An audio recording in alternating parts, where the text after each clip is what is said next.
السلام علیک یا نبی اللہ صلی اللہ تعالی علیہ وسلم۔ شیطان کے فریب سے بچنے کا طریقہ۔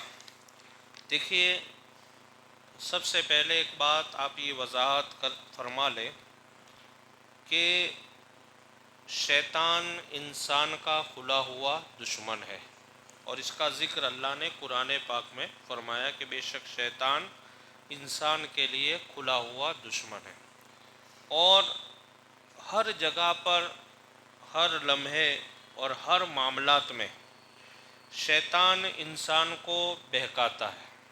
یہاں تک کہ اگر نماز میں بھی اگر ہم سے کوئی کوتاہی ہوتی ہے، ذرا برابر آداب نماز میں اگر ہم کمی لاتے ہیں تو بھی شیطان بہکاتا ہے۔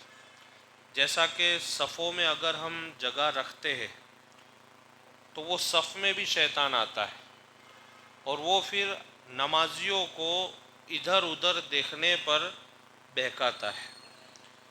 آپ کی توجہ نماز میں نہیں لگتی ہے، آپ کو بار بار آپ کی نگاہ ہے، آپ کی نظریں ادھر ادھر گھومے گی، اور جس طریقے سے دل لگنا چاہیے نماز میں وہ دل آپ کا نہیں لگے۔ جو آداب نماز ہے اس طریقے سے اگر آپ نماز پڑھو گے کہ جیسے حضور پاک صلی اللہ علیہ وسلم نے فرمایا کہ نماز ایسے پڑھو کہ جیسے تم خدا کو دیکھ رہے ہو، اور اگر مان لو یہ کیفیت آپ سے نہیں بنتی ہے تو یہ تصور کرو کہ خدا ہم کو دیکھ رہا ہے۔ یہ تصور اگر آپ کو پیدا ہو جائے گا تو یقیناً نماز کے اندر آپ کی پوری توجہ لگے گی۔ جیسا کہ اس کو آسانی سے آپ ایسے سمجھ سکتے ہیں کہ کسی امتحان گاہ میں ہم ہوتے ہیں یا کسی کلاس میں ہوتے ہیں، یا مان لو کسی ایک بڑے آدمی کے سامنے ہم بیٹھے ہو، اور اس وقت جب ہمارے دل و دماغ میں ایک بات ہوتی ہے کہ ہم جس کے سامنے بیٹھے وہ ہم سے بڑا ہے، یا تو وہ ہمارا استاذ ہے، یا ہمارے پیر ہے،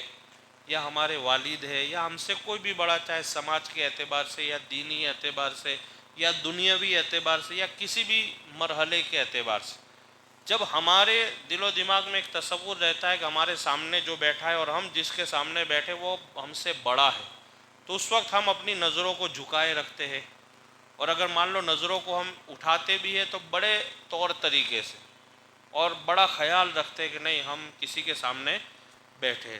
اب آپ ذرا سا یہ غور و فکر کریں کہ جب ایک دنیاوی انسان کہ جو مخلوق ہے وہ بھی، اور ہم بھی مخلوق ہے، وہ بھی بندہ ہے ہم بھی بندے ہیں، جب اس کی رسپیکٹ اور اس کا ادب اور اس کی بڑے ہونے کا خیال جب ہمارے دل و دماغ میں آ جاتا ہے تو ہم بڑے ادب سے بیٹھتے ہیں، ہماری نظروں کو بھی ادھر ادھر نہیں گھماتے ہیں، اور ہر چیز کا خیال کرتے ہیں۔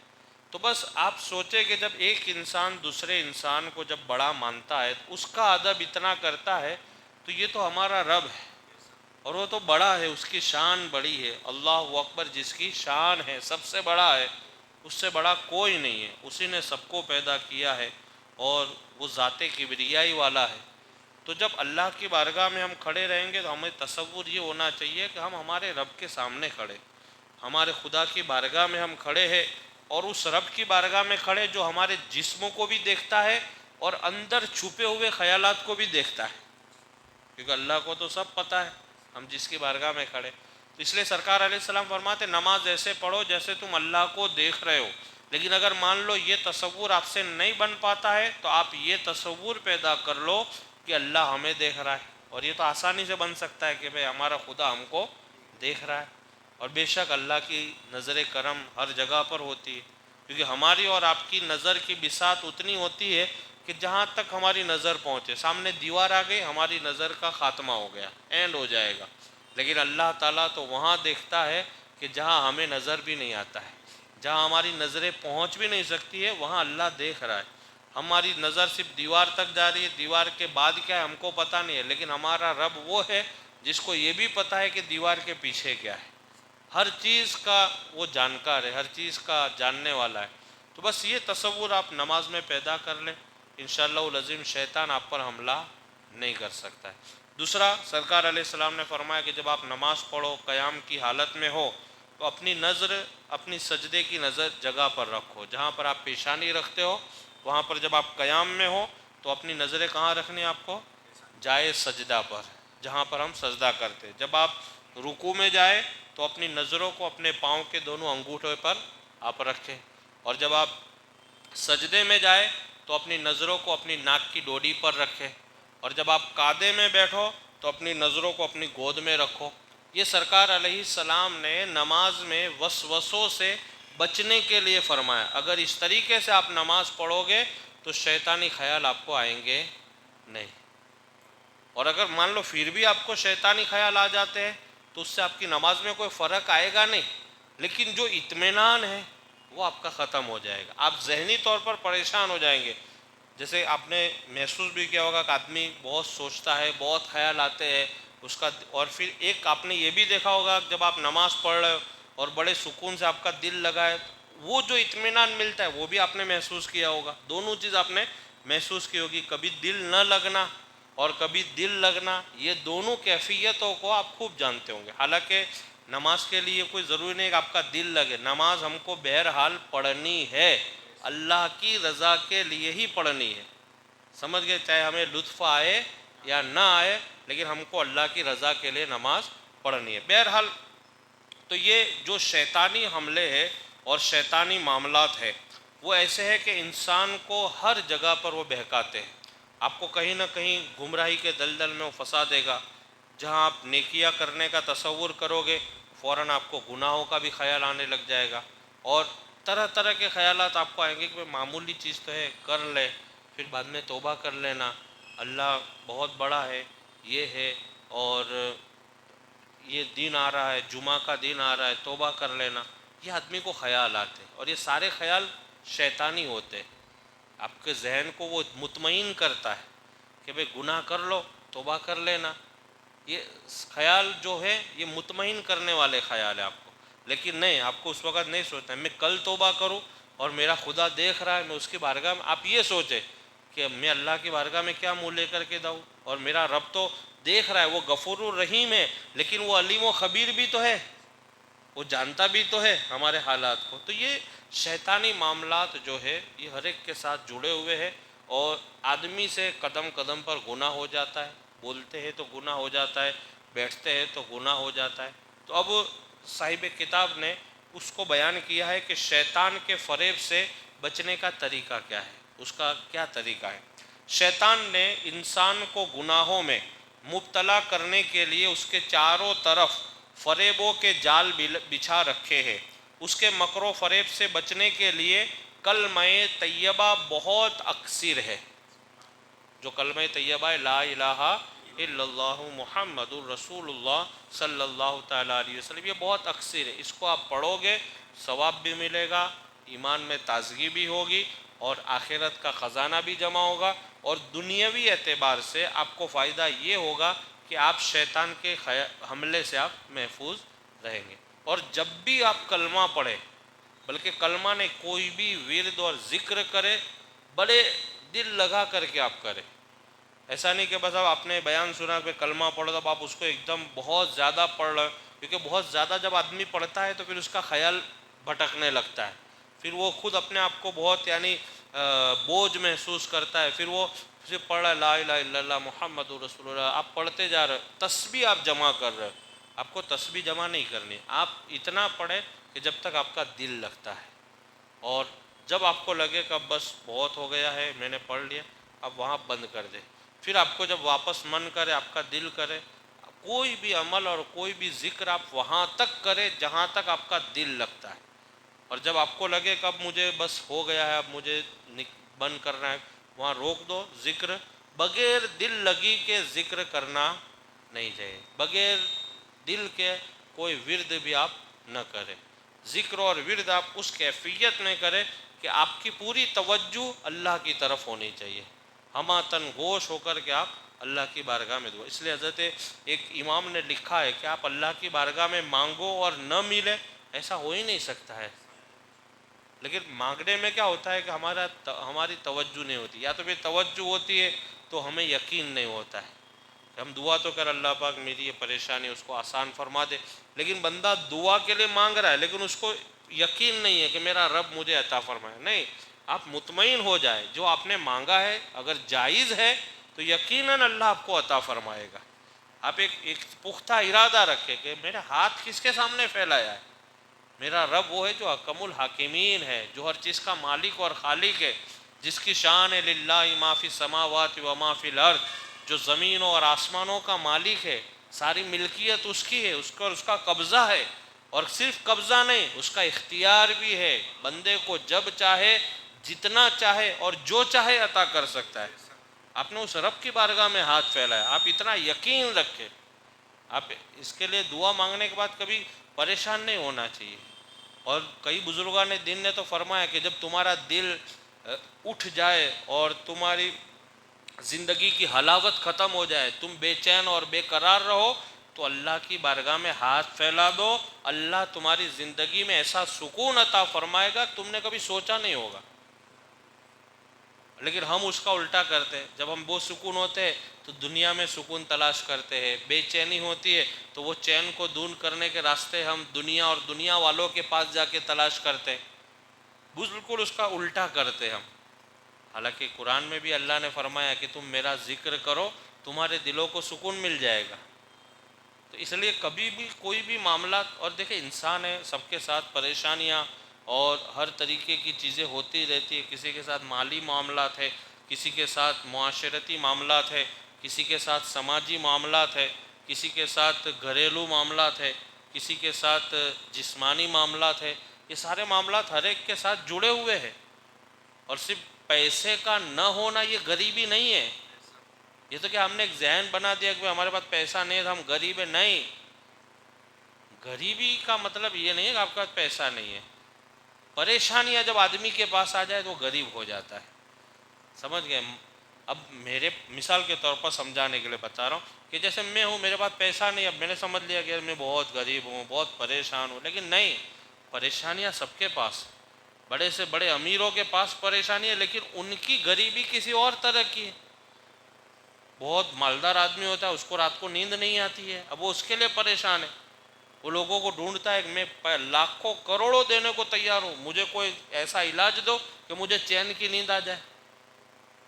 ایک آدمی پریشان اس کے لیے اس کے پاس کھانے کا پیسہ نہیں ہے، تو وہ کہتا ہے کہ مجھے راتوں کو نیند نہیں آتی ہے۔ ایک آدمی ایسا ہے کہ جس کے گھر میں اولاد نہیں ہے، تو وہ کہتا ہے کہ میرے گھر میں اولاد نہیں ہے، مجھے ٹینشن کے مارے نیند نہیں آ رہی، سماج والے مجھے تانے دے رہے۔ اب اس کے پاس پیسہ کا تو معاملہ ہے نہیں۔ ایک آدمی ایسا ہے کہ اس کی شادی نہیں ہو رہی ہے، وہ کہتا ہے کہ میری شادی نہیں ہو رہی، میں اس کے لیے پریشان ہوں۔ تو یعنی ہر ایک کے معاملات الگ الگ ہیں، ہر ایک کے ساتھ کوئی نہ کوئی مصیبت تکلیف جڑی، اور یہ جڑی رہے گی۔ آپ یہ چاہو کہ ہم بالکل یعنی تمام ٹینشن سے بالکل فری رہے، مکت رہے، یہ کبھی نہیں ہو سکتا ہے۔ تھوڑی نہ تھوڑی اونچ نیچ یہ دنیا ہے، دنیا کا نظام ہے، اس میں نشیب و فراز ہر جگہ پہ رہتا ہے، لیکن اس میں صبر اور شکر اور اللہ کا ذکر یہ ہمیشہ ساتھ میں رہنا چاہیے۔ تو اس لیے بزرگان دین نے فرمایا تمہارے ساتھ پریشانیاں رہے گی، جب تم بے چین اور بے قرار ہو جاؤ، دنیا میں تمہیں کہیں سکون نہ ملے، تو اللہ کے گھر میں آ جاؤ، اور جب اللہ کے گھر میں آ کے تم وہاں مانگو اور پھر یقین رکھو کہ ہم نے جو مانگا ہے یقیناً اللہ عطا فرمائے گا۔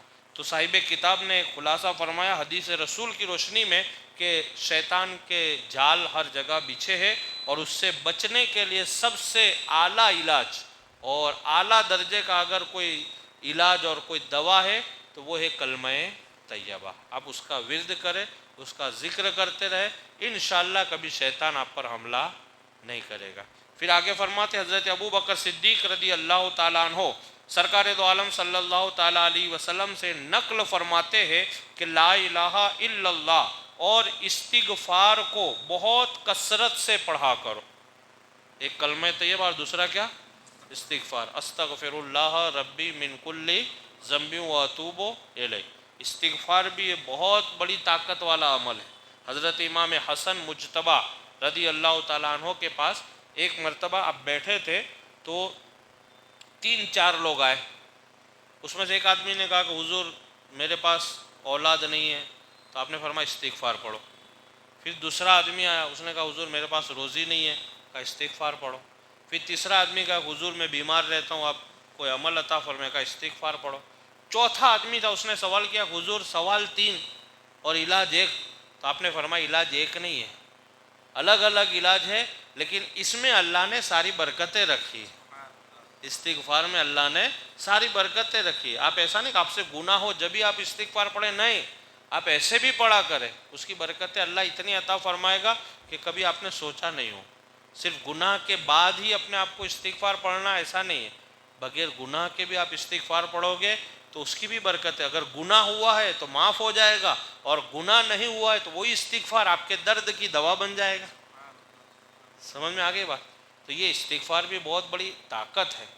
استغفار سے ایک جگہ ایک بزرگ نے لکھا ہے کہ استغفار ایک ایسا عمل ہے کہ جو بندے کو دنیاوی راحت بھی عطا کرتا ہے اور آخرت کا سکون بھی عطا فرماتا ہے، تو اس میں دونوں جہان کی برکت ہے۔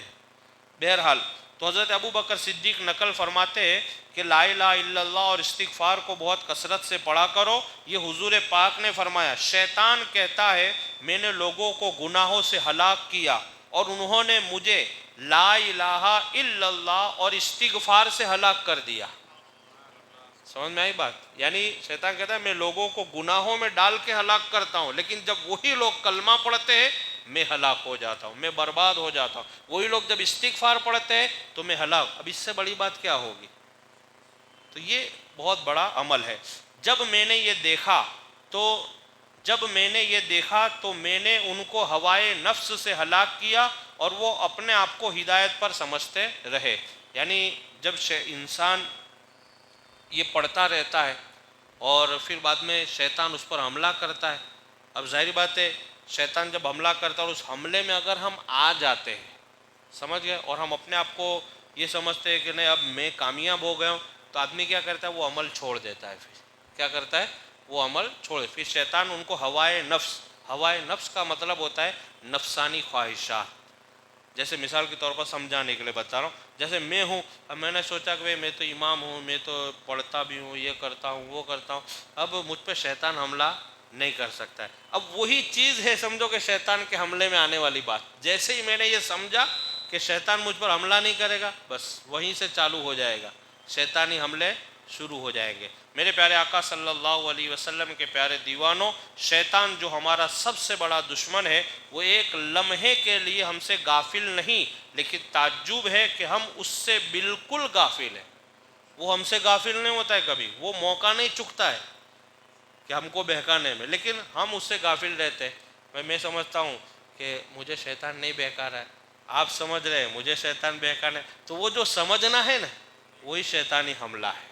ہم جو اوور کانفیڈنس میں جو ہے بس وہی شیطانی حملہ ہے۔ اس میں پھر آدمی کیا گناہوں کی طرف بھی چلا جاتا ہے، برائیوں کی بھی طرف چلا جاتا ہے، پھر وہ اپنے آپ کو مطمئن بھی کرتا ہے کہ نہیں کوئی بات نہیں، توبہ کر لیں گے انشاءاللہ، ابھی عصر کے بعد گناہ کیا، مغرب میں جاؤں گا تو گناہ کر لوں۔ یہ اطمینان، یہ شیطان آپ کو سب آپ کے دلوں میں باتیں ڈالتا ہے، لیکن کبھی ان باتوں میں آنا نہیں چاہیے۔ جہاں آپ کو گناہوں کا خیال آئے، آپ کو لگے کہ مجھے گناہ کرنا ہے، آپ فوراً اللہ کا خیال لائے اور یہ تصور کریں میرا رب دیکھ رہا ہے بس۔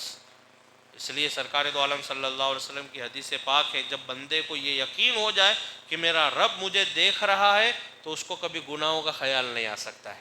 شیطان اس کو بہکائے لیکن وہ کبھی بہکے گا نہیں۔ اللہ سے دعا ہے کہ اللہ رب العزت مجھے اور آپ تمامی حضرات کو زیادہ سے زیادہ کلمہ طیبہ اور استغفار کا ذکر ورد کرنے کی توفیق عطا فرمائے۔